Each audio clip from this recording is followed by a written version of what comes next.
પરસોત્તમ રૂપાલાના નિવેદનથી નારાજ ક્ષત્રિય સમાજની મહિલાઓ ઉપવાસ કરી રહી છે। હવે તો યજ્ઞ પણ શરૂ કરાયા છે।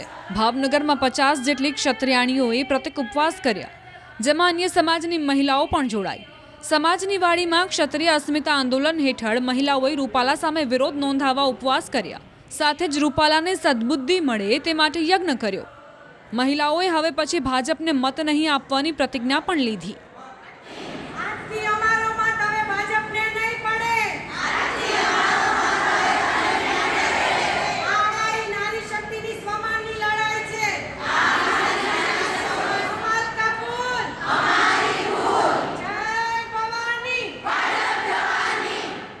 આજે રાજપૂતાણીને સાચો ન્યાય મળે એના માટે આ બધા બહેનો અનશન ઉપર ઉતરા છે અને માં ખોડિયાર, માં શક્તિ, માં ગાયત્રી તો ક્ષત્રિયોની સાથે જ છે।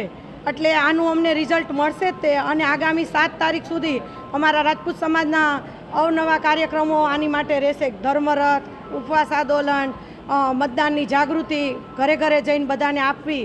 અને તમે જોશો કે આમાં એકલા દરબારના બહેનો નથી, અન્ય નાતને સાથે લઈને અમે આવ્યા છીએ। એટલે બધો વરણ અમારી હારે છે અને કૃષ્ણકુમારસિંહજીનું ભાવનગર જેને કહેવાય અને એનું નામ જ મોટું છે કે 1800 પાદર જેને રાજવી પરિવારે અર્પણ કર્યા હતા અને મારી પ્રજાનું કલ્યાણ થજો તો ભાવનગરના પ્રજા બધાને સાથે લઈને જ કરે છે। એટલે અમારો સમગ્ર ગાયત્રી પરિવાર, ક્ષત્રિય યુવક સંઘ, ગુજરાત રાજપૂત યુવા સંઘ, કરણી સેના, તમામ મહિલાઓ બધા બહેનોને લઈ અને અન્ય સમાજની સાથે રહીને અમે આ કાર્ય કરવા માગીએ છીએ।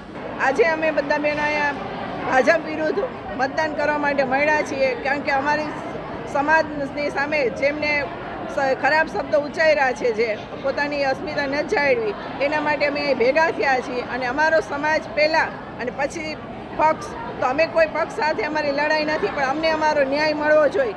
મોદી સાહેબ સુધી આ વાત પહોંચવી જોઈએ અને કહેવું જોઈએ કે અમે જે માગીએ છીએ, અમારી માગણી એક નાની એવી છે, કોઈ અમે 1800 પાદર દીધા છે તો અમે કોઈ વસ્તુ લેવા માટે નથી માગતા। ફક્ત ને ફક્ત અમારી માથે જે શબ્દોનો પ્રયોગ કર્યો છે એ પાછા લઈ લે અને અમારો એક જ નારો છે કે ચૂંટણીમાં અમે બતાવશું કે આ ભાજપ વિરોધી જ અમે મતદાન કરશું।